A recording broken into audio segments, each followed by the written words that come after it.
ভণ্ড তাহেরি, সময় থাকতে বলতেছি তাড়াতাড়ি ভালো হও। ভালো যদি না হও, এরকম ভাবে তোমার যে ভক্তরা আছে সেই ভক্তরা তোমাকে এরকম ভাবে জোতা পিটা করবে, তাও আবার স্টেজের মধ্যে হাজার হাজার মানুষের মধ্যে।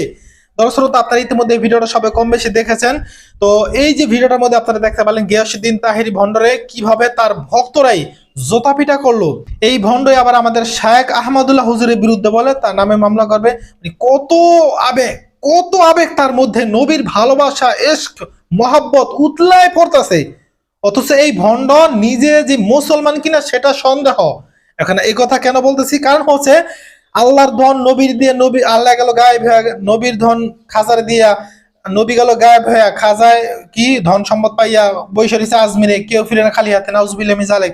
এই যে কথাগুলো যে এই ভণ্ড বলছে, এই ভণ্ড এই কথা বলার কারণে সে কিন্তু ইমান হারা হয়ে গিয়েছে। অর্থাৎ যার ইমান নাই সে তো মুসলমানই না। আর বেটা মুসলমানের মধ্যে নবীর প্রেম থাকলি কি না থাকলি কি? এই ভণ্ড আবার আসছে শায়েখ আহমদুল্লাহ হুজুরের বিরুদ্ধে কথা বলতে।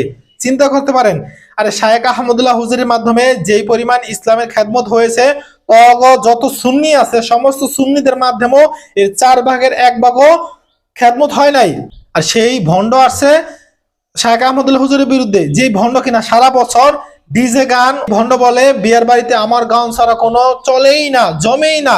সেই ভণ্ড আবার শায়েখ আহমদুল্লাহ হুজুরের বিরুদ্ধে বলে, আরে বেটা শায়েখ আহমদুল্লাহ হুজুর প্রতিদিন মানে একদিনে যেই পরিমাণে ইসলামের খেদমত করে, তো সারা বছর যে কয় বছর ওয়াজ করো সেই কয় বছর হয়েছে কিনা আমার মনে হয় জানা নাই। এই ভিডিওটা যারা দেখতেছেন তাদের সকলকে উদ্দেশ্য করে বলছি, আপনারা সঠিক যেটা সেটা জবাব দিবেন। শায়েখ আহমদুল্লাহ হুজুরের মাধ্যমে খেদমত বেশি হয়েছে নাকি গিয়াসউদ্দিন তাহেরির মাধ্যমে খেদমত বেশি হয়েছে? কার মাধ্যমে বেশি মানুষ হেদায়েত পেয়েছে, কার মাধ্যমে মানুষ দিনের উপকৃত হয়েছে? আমি আপনাদের কাছে প্রশ্ন রেখে গেলাম, আপনারা আশা করি উত্তরটা অবশ্যই দিয়ে যাবেন।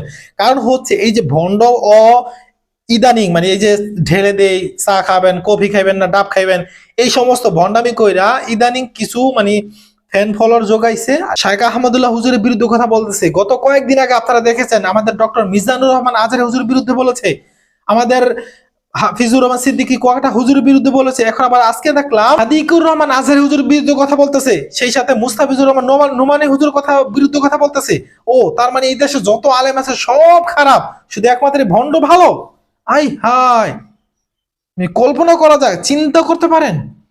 নাম্বার ছাড়া কত নাম্বার ভণ্ড, এটা কল্পনা করতে পারবেন। আর এই ভণ্ডরে যদি না থামানো যায়, এখন এই ভণ্ড যদি এখন না থামানো যায়, মাঠ ঘাট অর্থাৎ ওয়াজের যে মঞ্চগুলো, সার্কাস তো আগেও বানাইছে, সামনে কি করে আল্লাহ ভালো জানে, আমি জানি না ভাই।